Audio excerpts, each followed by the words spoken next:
யாருக்கும் பேட்டி தருவதில்லை, எந்த பட விழாக்களிலும் கலந்து கொள்வதில்லை. இவ்விரண்டு விஷயத்தில் பிடிவாதம் காட்டுகிற ஜெய்யை கரித்து கொட்டி கொண்டிருக்கிறது இண்டஸ்ட்ரி. அவரிடம் இது குறித்து கேட்கும் சினிமாக்காரர்களிடம், ஏன் அஜித் சார் பண்ணினா மட்டும் ஒத்துக்கிறீங்க, நான் பண்ணினா தப்பா என்கிறார் அவர். பெருமாள் கோவில் சுண்டலும் பேரின்ப விலாஸ் சென்னாவும் ஒன்னா என்று கேட்டு கதரும் இண்டஸ்ட்ரி ஒரு கட்டத்தில் அமைதியாகிவிட்டது. இப்படி நானும் அஜித்தும் ஒன்று, அறியாத வாயில மண்ணு என்று நிலைமை புரியாமல் பினாத்தி கொண்டிருக்கும் ஜெய்க்கு இந்த தகவல் பேரிடியாக இருந்தால் ஆச்சரியமில்லை.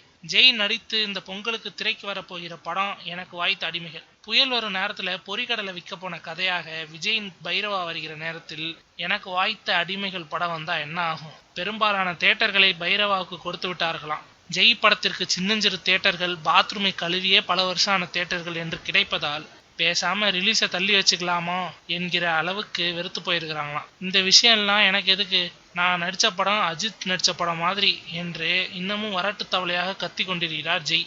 விட்டா ஜெய்ங்கிற பேர்ல விஜய்ங்கிற பேரே ஒழிஞ்சிருக்கு, அவருக்கு எதுக்கு அத்தனை தியேட்டர்னு கேட்டாலும் கேட்பாரு.